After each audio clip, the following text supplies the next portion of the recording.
Is America losing the arms race to China and Russia? The simple answer to that question is yes. China and Russia are outpacing the United States and its allies in the new arms race. Gone are the days of arms control. Over the past few decades, key treaties that helped keep the world safe have collapsed, one after the other. The era of arms control effectively came to an end when Russia suspended its participation in the New START treaty. Meanwhile, China, which refuses to be a part of any kind of dialogue on arms control and is displaying an increasingly aggressive behavior in the Indo-Pacific, is now rapidly building up its conventional and nuclear forces. Are America and its allies prepared? There's a lot at stake.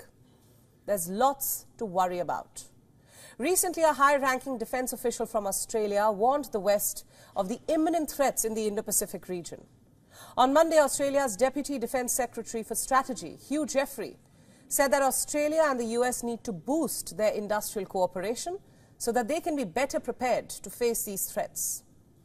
He said, and I quote, "Russia and China are outpacing the US and its allies. Our ability to co-innovate, co-invest and co-produce defence technology today will determine who wins the battle for military advantage tomorrow." You see, for some time now, the US and its allies have known one thing. The military-industrial architecture developed during the Cold War is not just adequate to address the challenges of today. The Australian official thought to remind them of just that fact. Jeffrey said that AUKUS will play a pivotal role in securing the Indo-Pacific region. Let me remind you, AUKUS is a trilateral security partnership between Australia, the United Kingdom and the United States. Among other things, AUKUS gives Australia's defence arm the ability to build nuclear submarines in what many assume is an effort to keep a lid on the Chinese Navy in the South China Sea. The Australian official says that AUKUS can challenge China, but the reality is that the trilateral partnership faces several challenges. For starters, the alliance, which was announced in 2021, is yet to be fully adopted. Moreover, the nuclear-powered submarines announced as part of the AUKUS Pact will reportedly take decades to deliver. AUKUS's loss is China's gain. We already know the era of total American submarine dominance is ending.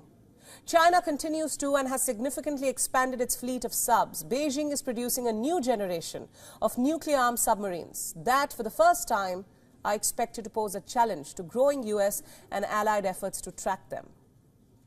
Analysts warn that China is on track to have its Type 096 ballistic missile submarine operational before the end of the decade. Just look at the timeline here. Breakthroughs in the quietness of these submarines are aided in part by Russian technology.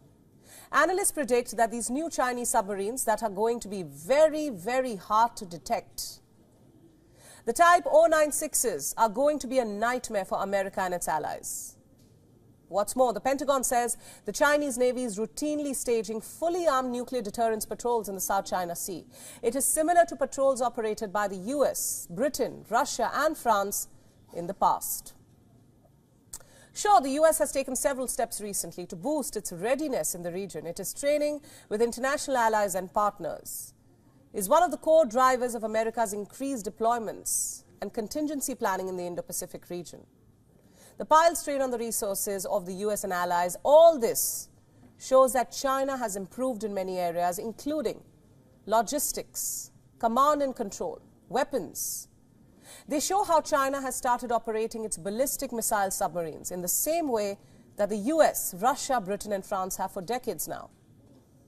China's deterrence patrols allow them to threaten a nuclear counterattack, even if land-based missiles and systems are completely destroyed.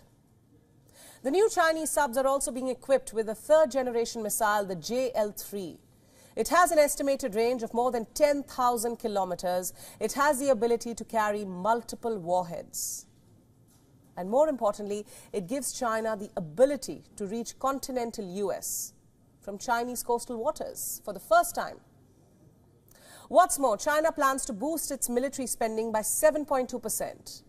This year, as Chinese President Xi Jinping stays the course on his campaign to modernize the armed forces, China's more than 20 years of continuous increases in defense budgeting have featured a broad military upgrade effort.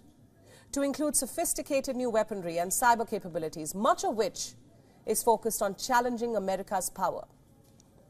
After spending the past few decades on extensive research and development, China's production of missiles, fighter jets, warships and submarines has now moved into higher gear. We all know what that means. It means that for the first time, the US has to contend with two nuclear adversaries, Russia and China. More adversaries means more trouble. Can America take on both? Sure, it has the ally support, but most of them have big issues, rather bigger issues, that they need to contend with as of now. Take the UK, for example. The UK's recent Trident missile test failures have raised questions about Britain's nuclear deterrent as well as its ability to deliver on its promises to AUKUS. Already, Russia's invasion of Ukraine has revealed Moscow's ability to batter its neighbors in Europe while using the threat of nuclear war to keep the US at bay. Russian troops may have been brutal in Ukraine, but its conventional and nuclear capabilities, paired with President Putin's aggressive behavior, is and will continue to threaten NATO for years to come. But Europe is dealing with bigger problems than Ukraine. It is a divided house when it comes to strategy. There are continuing shortfalls in weapons production.